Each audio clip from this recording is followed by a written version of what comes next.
Baylor finds themselves in a very similar position to where they were last year. Last year, they took a loss to SMU midway through the season, ran the table, made it to the Big 12 championship, won, got their first round bye.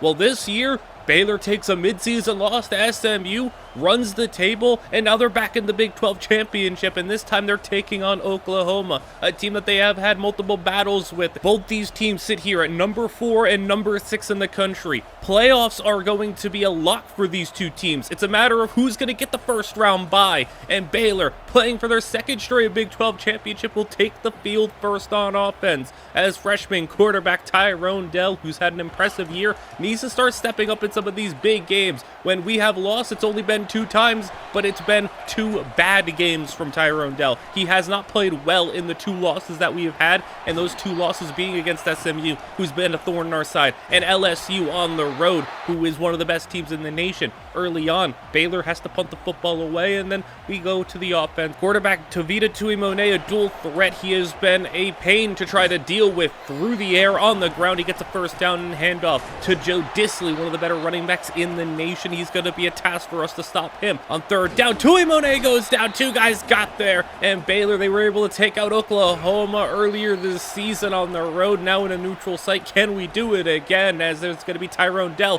throwing it, and he's hit as he's throwing on third down. Couldn't get the ball downfield, and Oklahoma's offense has great field position, as a bad timing there from Ciante Shoemaker can't get the pass breakup. In scoring position as Disley gets it to third down and 4. Tuimone with the play action. He's got a very clean pocket, lots of time, throws it underneath. A nice job breaking on the football, and that is Logan Wilkins getting the tackle to force a field goal try. The kick is good. 3-0 Oklahoma as Baylor takes over. Hasn't done much this first quarter on offense, and that's a missed pass. Tyrone Dell on third down, gonna throw underneath. That's gonna be caught, and it's gonna result in 4th and 2. Baylor punts it. Usually a very aggressive team, but they're gonna play it safe this time around as Tuimone gets a first down on the ground. How about the other side? Another read option, this time on the left. Here he goes for the first down past midfield, and Tuimone is an absolute threat on the ground. We've seen most of his running come through scrambles, not as much designed running, and maybe that's gonna be a focal point of Oklahoma's offense today, trying to get designed runs, and the design run there gets blown up, and it really just takes away their chance at a field goal or going for it on 4th down.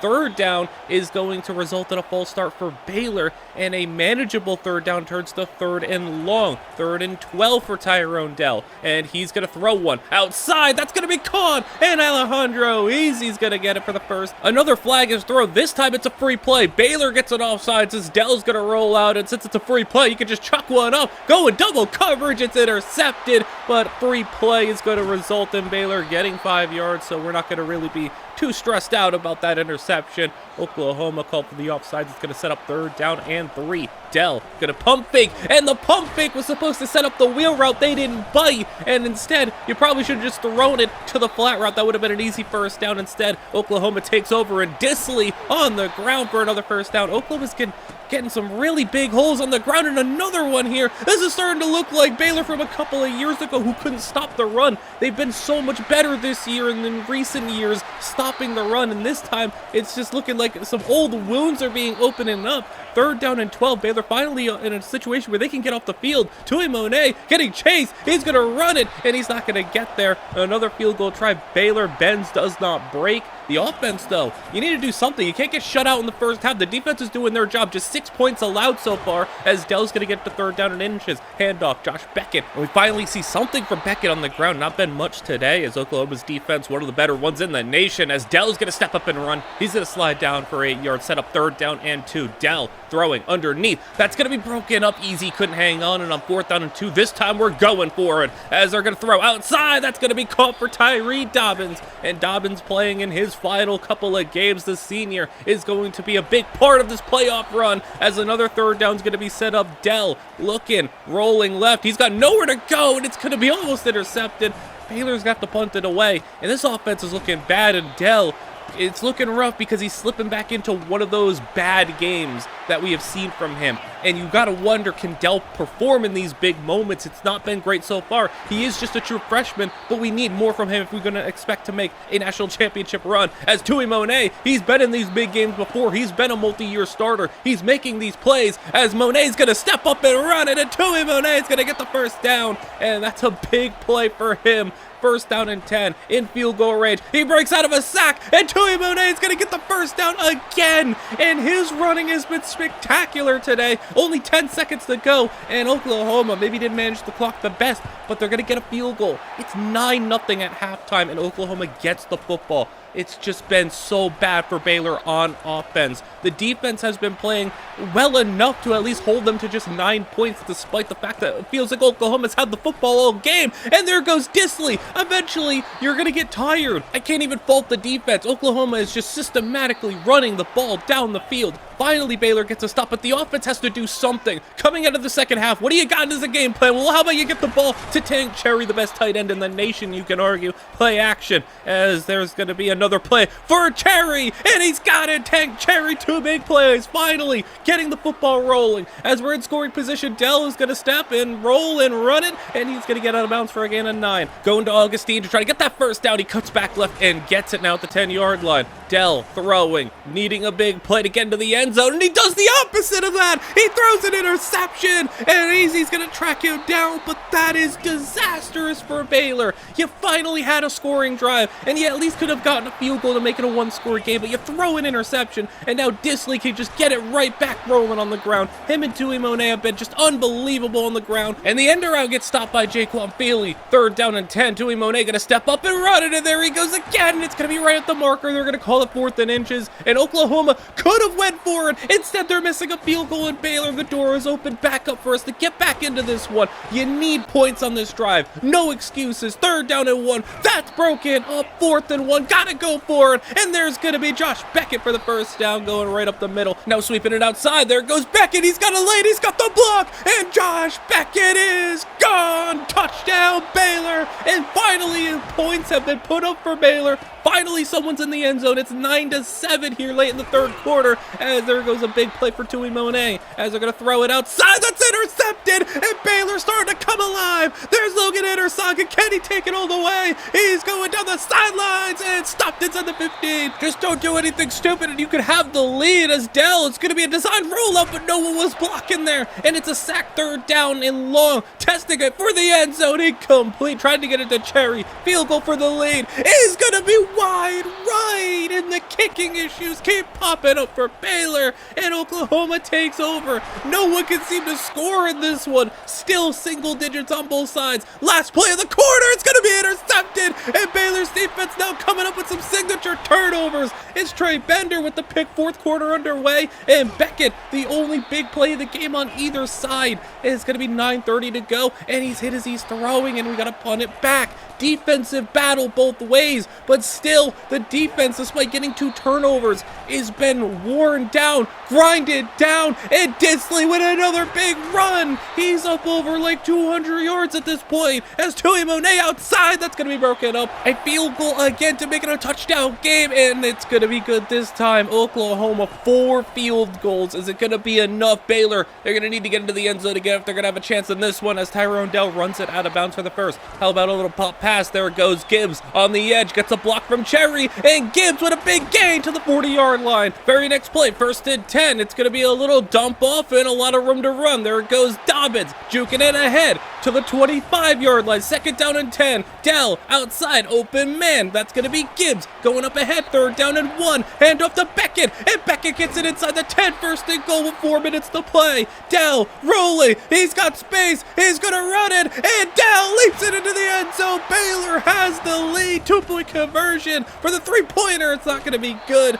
but Baylor finally has a lead in this one. It's been 2 touchdowns versus 4 field goals. Baylor up by 1. Tui Monet underneath. That's going to be caught. His defense has been on the field a lot. They are tired. They are worn down, but can you give us one more stop? No, it doesn't look like it. Oklahoma's in field goal range. Well, now you got to try to keep them out of the end zone, but Dissly's just going to keep grinding ahead. Big run, chunk run after chunk run. Another 7 yards. A handoff to the backup running back, and he's going to get it all the way to the 1-yard line. 1st and goal. Tui Monet touchdown! And Baylor suddenly, as soon as they take the lead, is already back down. Stopping that 2-point conversion means Baylor can win it with a touchdown, but they need to go down and score, and they haven't been able to do much of that this game. But Tyrone Dell with a big run to start the drive past the 40-yard line. 2nd down and 10. Dell throwing, and that ball is going to be incomplete. If he got more air under it, maybe waited in the pocket a little bit longer. 3rd down. He's hit as he's throwing. Double coverage. It's knocked away. Now 4th down. Game on the line. Dell is brought down and sacked. He just got a little too impatient,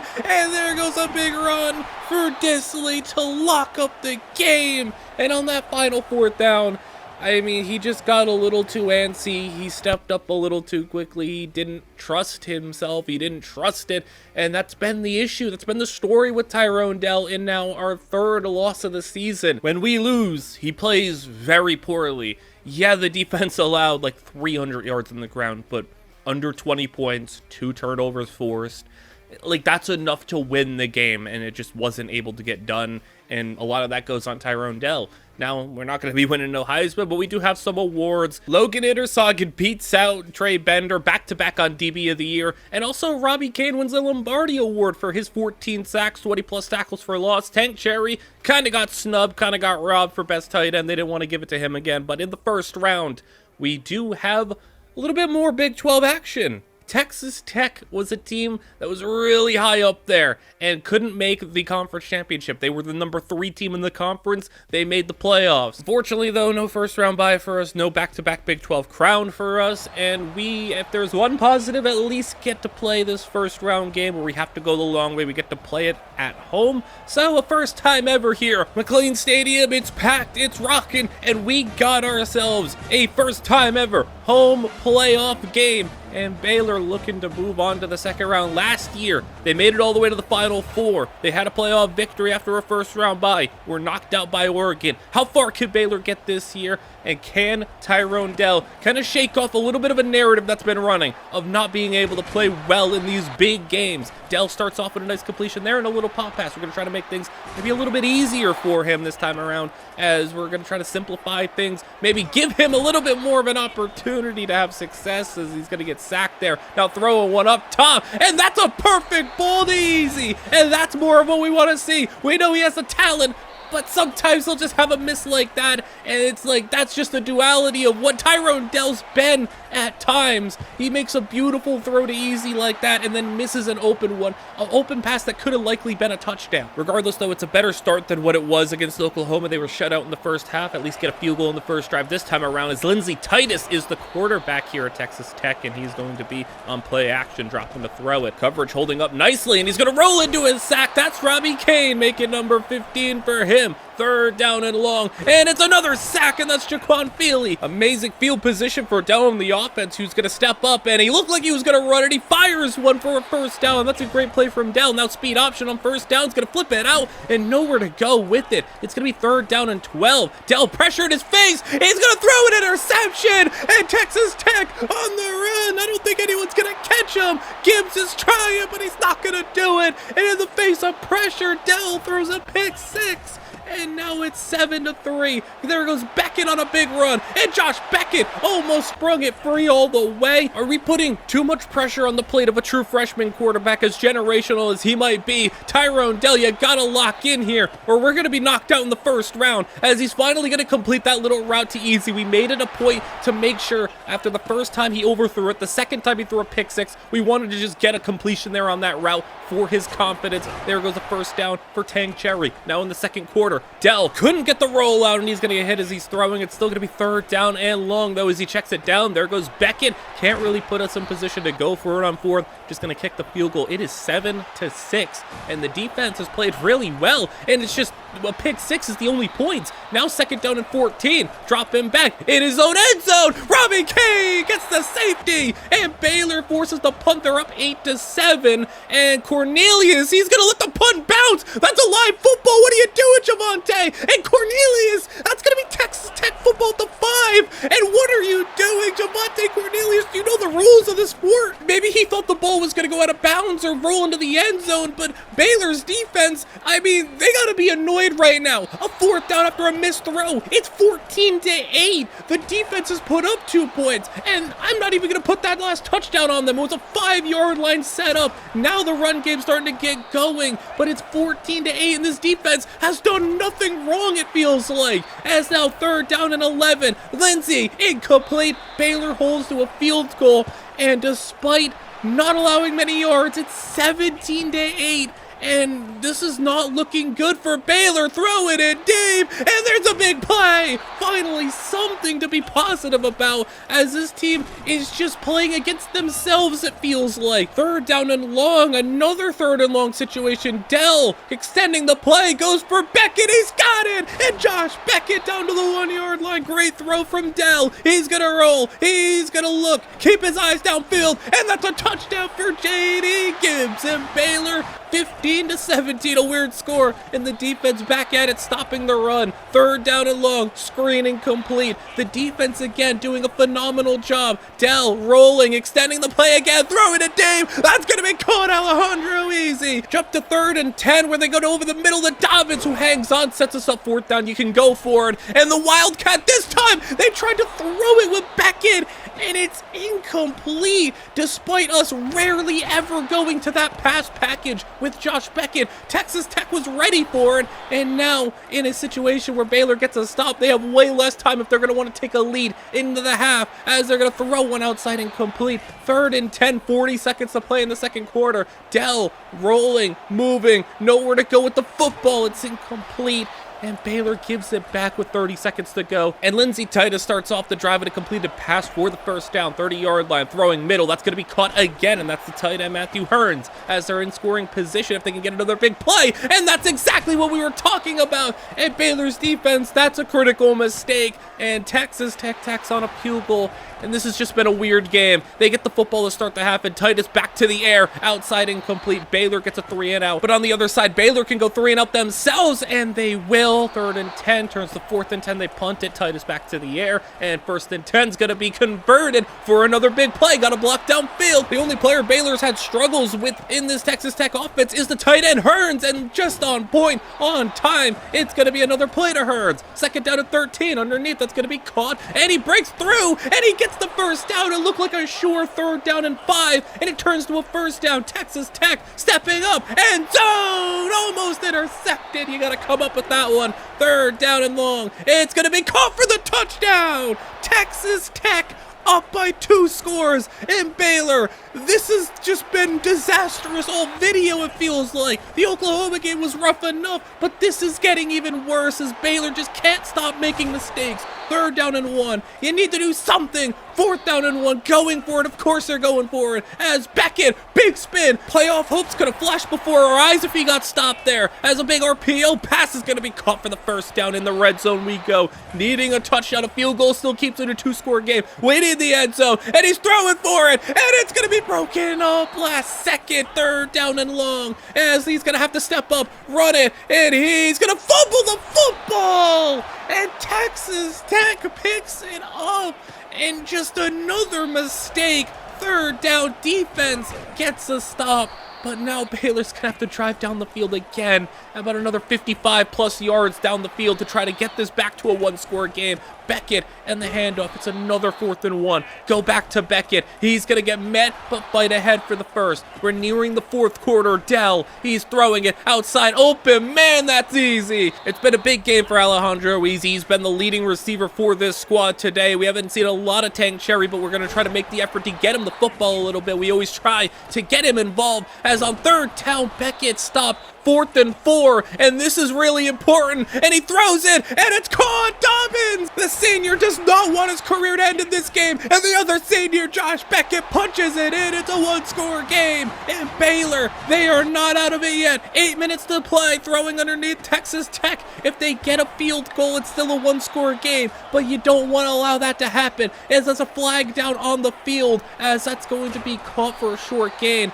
And this one, how about another Baylor mistake to tack on roughing the passer, and now in enemy territory. A big run. They have not had many big runs, not many chunk double-digit yard runs, but now is not the time to start allowing them. And back-to-back runs inside the 10. Now you need to sell out. You can't let him get a touchdown or this game might be over. Down to the 1. Kane stops him. 3rd and goal. Sweep it. And that's a big stop. Field goal try is up. And it's no good. No longer does a touchdown and a 2-point conversion tie it. A touchdown will just straight up win this game potentially. You got 5 minutes. You got plenty of time. It's 3rd and 12. Dell floating it. And it's caught. Alejandro. Easy past midfield. This is the opportunity to shake off those narratives. It's incomplete to Easy there. 3rd down. Another one. And this one for Tank Cherry is converted. Dell with 2 big plays on this drive. 4 minutes to play. Another pass underneath is going to be caught. 3rd down and 2 now, as it's going to be to Beckett.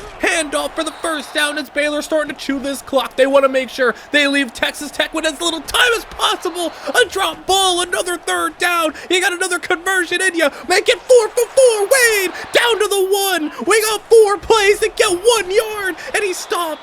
1st down turns the 2nd down. Clock running as another one. It's going to be at the 1 yard line again. If you can't get 1 yard, you don't deserve to win. Beckett right up the middle is blown up. That's 0 for 3. We're down to 3 seconds. Last play of the game. 4th and goal. Dell a throw, and we're finally going to the air as Dell is going to look. Throw it. End zone. Touchdown. And Sean Wade. He got it for the score as time expires. It's a walk-off. Baylor's going to win it by 1 point as Dell, he kept his composure, he took the pressure, he moved, he looked, he didn't rush it, and he got the score. And all of the narratives you can at least shake off for 1 play. Baylor did everything they could to not win this game, but in the end, Tyrone Dell goes 4 for 4 straight on 3rd down, gets it to the 1 yard line, and when 3 runs could not get the job done, 1 pass to the air,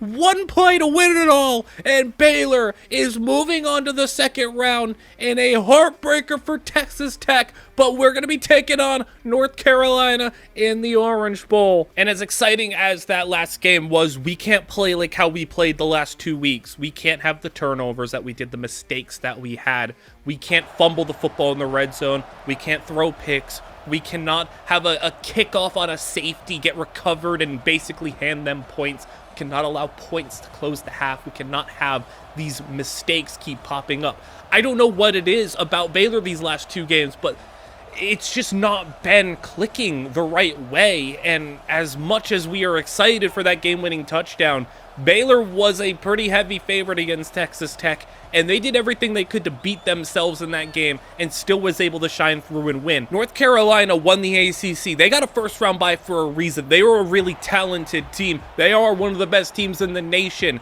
deservedly so, of that 1st round bye. We need to come out here and lock in, play better, start faster, as there goes Alex Setterstrom, and he's the quarterback for North Carolina, who's one of the best dual threats in the nation. This run game of North Carolina has been the driving force, as they are a clock control, grind it out, much like Baylor, a team that just loves running 10, 15 play drives. You will see that from North Carolina as they are moving it. Setterstrom is going to run it, gets a block downfield and another 1st down. You can already see the clock. It is draining. It is running down. We are already halfway through the 1st quarter as 1st down after 1st down is acquired. Setterstrom running it again, down inside the 5. Setterstrom from the goal line. It's a play action, and he's rolling, running, and he's got the touchdown. And over half the 1st quarter ticks off, and a touchdown, a double-digit play drive.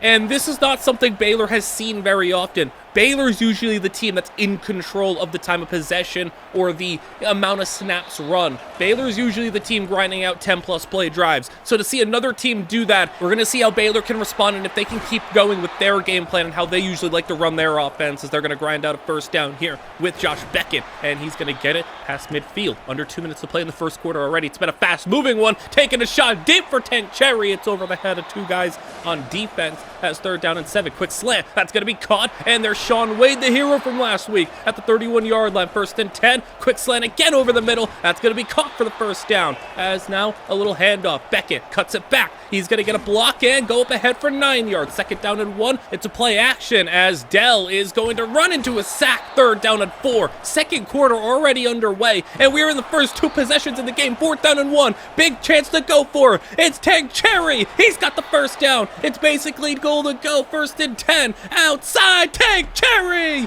Touchdown. 2 drives. 2 touchdowns, double-digit plays on each side of it, and a lot of time taken up. Baylor looking a little bit more like themselves on offense with that first drive, as UNC is going to convert a 3rd down. Centerstrom finds his receiver, jump to 2nd down and 12, and the screen set up for DeJuan Dobbs, who's got a lot of room. He got the block he needed. He springs it loose for a gain of 15 yards on another 1st down, as they go back to Dobbs, this time on the ground, and he's going to spin his way through for a 9-yard gain. Now read option, and they're going to go with Dobbs, who's fighting ahead for the 1st down. Dobbs is a player who will grind out defenses, and now they get the backup involved. He's got a big chunk run as he bursts through inside scoring position, the 30-yard line. Throwing middle, that's going to be caught. Big play, and inside the 5-yard line. Quarterback draw, there goes Setterstrom with his 2nd rushing touchdown, and UNC's offense has looked unstoppable, and this is really a taste of Baylor's own medicine, as a 3rd down play is going to be caught wide open. That's a nice play design right there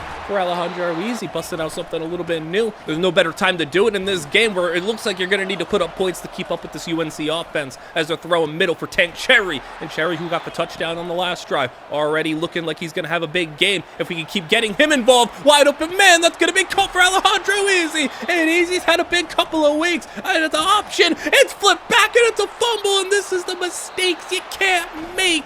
And that may take a touchdown off the board for Baylor, setting up the screen, getting as many yards as they can back to set up the field goal try. It's still going to be a 14-10 game, but really feels like we're going to need more touchdowns in this game than field goals to keep up with UNC, but they're going to have just a minute to play. They're not going to have their usual 5-minute double-digit play drives, so maybe we can hold them and maybe keep this a 1-score game going into half, but a big play there to midfield, maybe needing 1 or 2 more plays for field goal range, as Setterstrom's going to get sacked, and that's big. Timeout used. Setterstrom to the air as man coverage is going to be beat underneath, and that's the 1st down and more on the catch and run in field goal range. 14 seconds to play. Setterstrom clean pocket. He's going to look and throw it, and that's going to help them out a lot in this rainy day. Field goal kick is good, and it's still a 1-score game, 17-10, as Baylor gets the football. Every possession this game has been points on both sides. 2 quarters, only 5 possessions. Baylor, possessions are limited. You got to capitalize on them, and that is not how you do it. An interception in the first, really big mistake. The fumble at the goal line was bad, but you still got points. This is really bad because you allow UNC to potentially take a 2-score lead in a game where there's limited possession. Setterstrom brought down. At least Baylor holds them to a field goal, but it's going to be 20-10. And now you need to put the foot on the gas pedal a little bit. Get the ball into the end zone. At least get a field goal. Points are required to keep up, as there's going to be Tank Cherry underneath, running for the 1st down and more. Cherry has been the reliable player today. That's a sack there. He didn't even get a chance. 3rd down and 11. Dell rolling. And he's got pressure, throwing on the run. It's intercepted again.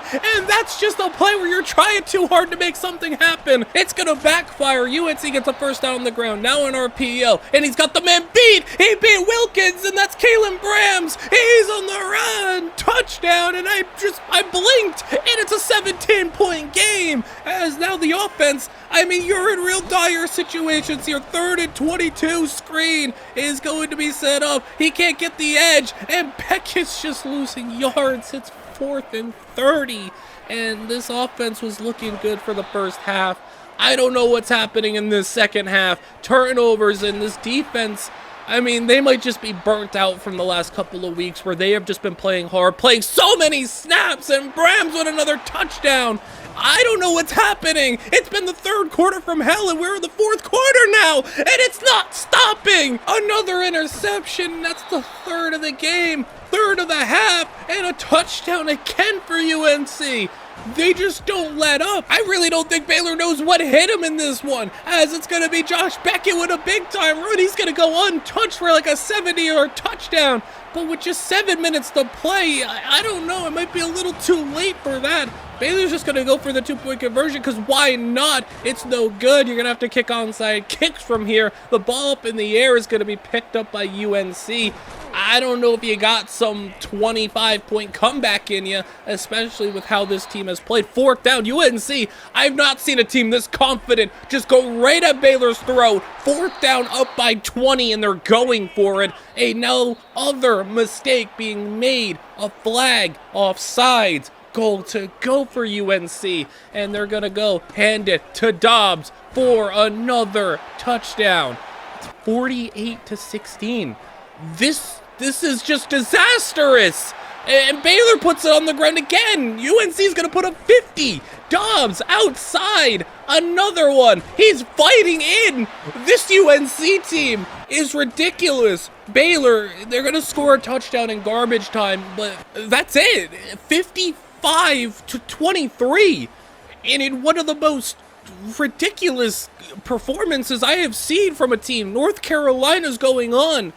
And this is not what we expected. This game was 17-10 at half, and both teams were looking really good. And the second half from hell just hit us. Dell turns it over 4 times, and UNC does not get stopped at all. They have no issue, and that's how it ends for Baylor. This really wasn't the ending we wanted or expected for this season, and obviously in your hopes to go and win a national championship, it's not always the reality, but you don't expect to allow 50 points in a second round game and get run off the field in the second half. So the last 3 games in general were just not great performances, and you go 1-2, and the one you win was a struggle just to get there. And I want to, give the defense a little bit of leeway in the sense that they were just on the field so much as the offense was just struggling. And, we've had issues with the run game and Josh Beckett not being, a natural runner of the football, just kind of being a home run hitter. And he hit some home runs, but he struck out a lot. It set us in some bad 3rd down situations, and Dell wasn't able to handle them to the best of his abilities. And, you can say, true freshman, we put a lot on his plate, and we did. But what were the expectations for him? I mean, he's one of the best freshman quarterbacks in recent history for college football that we have seen. Now, UNC doesn't end up winning the national championship, but they make it there. They took down Oklahoma as well. No shame in losing to UNC, but just the way it happened was just really bad. And take a look at the season stats. Tyrone Dell, 4 true freshmen, you put up 4,000 yards and 30 touchdowns. The interception number is rather high at 14, and all of those really just came at the tail end of the season. 3 in the final game, and threw picks against Oklahoma, against Texas Tech. He had, 5 picks in the final 3 games? It was bad. He fumbled the football another 2 times at receiver. We had 2 1,000-yard pass catchers. A lot of guys had some big impact plays on defense. This defense was really good. This was one of the best defenses in the nation. Robbie Kane had a whole bunch of sacks, and we got contributions everywhere else. Interceptions, the most turnovers forced in the nation this past season. Double-digit interceptions from 2 different players. It was a defense that gave us every opportunity to win games. But when your offense is backing themselves up in bad 3rd down situations, and no matter how generational your quarterback might be or how many great weapons you may have, it was just too many bad 1st downs and too many bad situations that we were set up in. And that's on the fault of some play calling. That's on the fault of some of the run game and some of the other issues that we have as a team. We're not a perfect team. We're going to say goodbye to a number of players this upcoming offseason. This is the first round of players that we're going to be losing from our first recruiting class. These are guys we brought in, seen their whole careers. Josh Beckett, 2 years as a quarterback, 2 years as a running back. Tyree Dobbins, one of the all-time leading receivers here at Baylor. 2 1,000-yard seasons back-to-back, and we brought him in thinking that he could be a true number 1 for us. Well, put up true number 1 numbers. Tank Cherry, no guarantee that he leaves, but after 2 1,000-yard seasons, will he declare for the draft? It would be a massive loss if we had to see him go. How about Logan Ittersagen? Back-to-back defensive back of the year, All-American, just one of the best players in the nation. I mean, he's a nickel corner who can tackle. Like, he can go to the NFL right now and probably play safety if he wanted to. Speaking of safeties, we had a pair of safeties that were not superstars, but were pretty reliable starters, and George Casillas for us, and then also Shane Clinton, who made some big impact plays throughout his career. That's 3 members of our secondary, and that's not even all where it stops. We're going to be losing our 4 top members of the secondary because we're going to be losing Trey Bender as well. Trey Bender, 13 picks this season. That is a record-breaking year, and Trey Bender was a huge success story in this Baylor dynasty. A wide receiver in year 1, moved him to cornerback, and he was just phenomenal. Alexander Durant, 91 overall, and our captain in the middle of the defense. He was the driving force in our front 7. We'll be losing him. Records were broken. Trey Bender, all-time leader in Big 12 interceptions. And not only that, I mean, obviously he's going to be leading in Big 12 interceptions in a season. He's going to be Baylor's all-time leading interceptor. Robbie Kane, most sacks in a season for Baylor. And on top of that, because he's played so much and he's got another year left in him, all-time sack leader at Baylor. We're going to be losing Robbie Kane next year, but thankfully he's going to be sticking around this season. We're going to hope we have some other guys sticking around too. We had our first season, I guess, technically on the decline. When it comes to players leaving for us, though, Sergio Quintana wanted to declare, but he's going to be sticking around for another season. And the big news is that Tank Cherry, he could have declared if he really wanted to, but Tank Cherry is going to be sticking around for 1 more year. And in a year where we're losing Tyree Dobbins, we could not afford to lose both of our 1,000-yard players. So it's going to be sad to see these guys go. And when it comes to them getting drafted, Bender, Intersagen, Beckett get drafted. And in the first round, Alexander Durant gets drafted. So no Shane Clinton, no George Casillas. Those guys did not get drafted. I think they could very well have made it to the NFL, though. And we have a couple of transfer portal players interested in us, including the number 2 overall player and a running back. This team has really been in search of a running back, a true running back. You know, Josh Beckett was a fun player to, you know, have as a gadgety, you know, wildcat, home run hitter, can catch, can throw, can run, but he's not like a true running back. And that was where a lot of the issues came up, where he was just trying to bounce things outside because he's just not a natural runner. I don't know where he's going to fit into the NFL. He's definitely not going to be a true starter, nor should he have been a true starter for us, even though he put up 1,000 yards. We needed a more traditional running back, some guy to just be content with a 4-yard gain. We didn't have a lot of just, hey, a guy who can go and get you 3-4 yards to set up 2nd down and 6. We had too many situations where we were 2nd down and 11. So we had Brian Augustine, but Brian Augustine's very unspectacular. So we're looking for a little bit more, and maybe Lane O'Connell can be that for us as a transfer portal, top 10 in the nation type of portal player for us, as we're going to be going after him, and a lot of other players that we're going to be attacking in this recruiting class. As throughout the entire season, most of the recruiting, the big-time recruits get done there. We missed out on a lot of running backs. We've been trying. Trust me, we've been trying at running back, but when it comes to simulating week after week, got our center, got a tackle. We've been loading up on the offensive line, a 3-star middle linebacker, a 3-star corner, and you got to think of what this is going to look like at cornerback and safety for us. We're going to be replacing 4 of our 5 starters in the secondary. We got a couple of other guys, 3 stars to just, fill out the rest of this roster. But the big signing for us, Lane O'Connell in the transfer portal. And not only that, we got Corin Kaufman as well at safety. So those are 2 massive pickups in the portal. We didn't end up getting the guard, but we got a quarterback in Angelo Vega to potentially be a future backup. PJ Dexter, another 3-star running back. We've just been taking swings on 3-star running backs because we haven't been able to get anything better.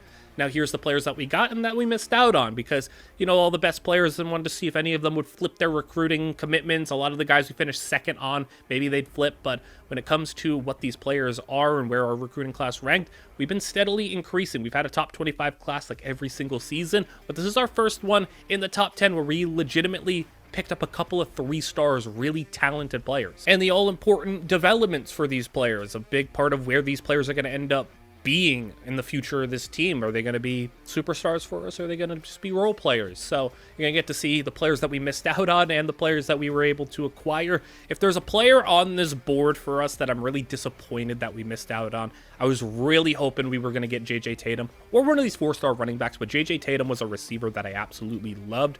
But looking at some of the players that we were able to get, I mean, Stubbs was probably the running back that hurt the most to miss on. He's going to be going to Oklahoma. J.J. Tatum going to be going to Clemson. I mean, we were in competition with some high-end schools. We got 3 5-star players, and look at Moses, man. 5-star corner, elite development. Blair ended up becoming really good, and he's going to be going to Notre Dame. But we got ourselves a couple of fun players that we'll get into. Now, going into the next season for development of these players, Tyrone Dell's looking like a monster. Running back. This is where things get interesting because we've been taking swings on 3 and low-end 4-star running backs, and finally some of them are developing. So here's the guy who interests us the most, Herquin Boudreaux, a 3-star, star development, redshirt sophomore, has yet to see the field, but he has that home run hitting ability and receiving back ability. Lane O'Connell, out of the transfer portal, looks like the most natural runner of the football. And then there's Trayvon Cribbs, who gives us that dynamic element of a guy who could throw the football as well because he was a athlete quarterback, so maybe we have a wildcat package for him. We also have a fullback that's going to be exciting to have as a competent blocker. Alejandro Rizzi is going to be walking in as the number 1 receiver. J.D. Gibbs, both of them are basically maxed out. They are what they are, and they're pretty good. The guy who's going to be seeing the increased role, Sean Wade, as he had the game-winning touchdown. He had some big plays throughout the year. And then look at Tank Cherry. He wanted to stay, and I think he's a lock for the first round. And the reinforcements are here. Quan Garrison, as a tight end, as a freshman, is going to be a really good backup. And he's just going to add to this receiving core that's going to be missing Tyree Dobbins. As the offensive line, I mean, tackle's still been an issue for us. We've been really trying to find tackles, but eventually we've gotten some guys and gotten them to develop, and the coaches have helped out a lot. Dakota Parrish, a lockdown center, and then Jamal Ezeki, I mean, really good guard, one of the best in the nation. Clay Deaton has been the guy we have just been praying has a breakout, and maybe this is the year for him. Back for a senior season, Sam Maeva, and this team's going to be needing a lot of help on the interior. Now, Jaquan Feely's the guy I think could be having a breakout season as a true freshman. Really nice contribution. Now he's a certified, he's a starter, true edge for us. Him and Robbie Kane, great edge duo. The interior, though, in the past 2 seasons, we've lost Brendan Bett to the first round of the draft and then Alexander Durant to the first round of the draft. Now the contributions are going to have to come from a whole host of guys who are not Alexander Durant, not that level of player, but we're going to hope that they can fill in pretty well. We also have Gerald Key as a 3rd edge rusher. Pretty good depth to have. How about a pure run-stopping edge in Dom Whitaker, who can get some nice playing time for us? We have a lot of linebacking help. Sergio Quintana wanted to go to the draft. Well, he's going to be sticking around. He's really good. And I wasn't expecting this. Keontae Shoemaker, I thought, was just going to be a really nice number 2. He's blossomed into a true great number 1. Now we have 2 number 1 linebackers. At cornerback, we have a lot of options, but I think I have to go with the most exciting one. Joseph Moses, 81 overall elite development, and there's no need to wait. This is going to be our corner of the future. This is going to be the guy, and the future is now. The only starter from last year who's still around in the secondary is Leon Wilkins. He'll resume his spot as the number 2 corner.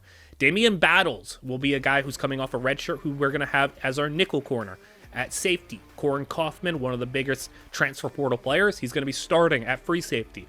At strong safety, Joey Salem is going to be our guy there who got a little bit of playing time last season. And for a team that does like to utilize 3 safety, here's 5-star Gideon Cobbs, who's going to not be redshirted. He's going to see some time as that number 3 safety and see what he can do. Now, our schedule for this year, it's really interesting because we had an interesting proposition, basically, of we got 1 extra non-conference game. We are playing 1 less Big 12 game this year. And because of that, this is going to be our hardest schedule. We're going to be taking on Notre Dame late in the season. On top of that, facing Texas A&M on the road and a top-rated Virginia Tech team who is really good as well. So we're taking on Notre Dame, Virginia Tech, and we're taking on Texas A&M on the road, which, Texas A&M not ranked, but they're a really good team as well. So this upcoming season, Baylor is going to be number 3 in the nation.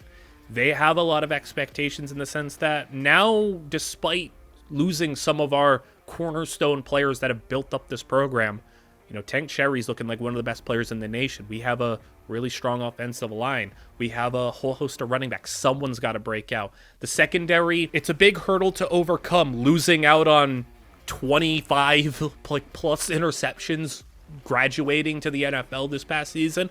We're going to be missing that, but if these young guys can prove that they are everything we hope that they can be, then I think we're going to be okay. This is going to be a really big season for us because we have now made the playoffs twice, semifinals, and a second round appearance. We've won a Big 12 title, we've lost a Big 12 title. We need to start really saying that we are a true contender. The expectation, it's got to be at least a semifinals appearance for us. And with the hardest schedule that we've had in this series, it's up to us to try and make sure that we can come out of this on the other side, still a top-rated team in the nation, win a Big 12 title this year. You can see we have two of the top players in their position in the nation, the number one tight end, the number one right guard overall-wise, and I'm excited for this schedule. You know, this is a very different schedule than what we've had. Having an extra non-conference game, it presents us with an opportunity to really build up that resume for us and try to really prove to everyone that we are contenders, not just within the Big 12, but outside of the Big 12. Taking on one of the top teams in the ACC, taking on Texas A&M, which is always a tough road game, and a rivalry between them and Baylor. They have a rivalry, and, you know, the rivalry has not been really in the favor of Baylor, but they're on their level now. Another key point to mention is with Virginia Tech, Notre Dame, and Texas A&M, all three of those games are road games.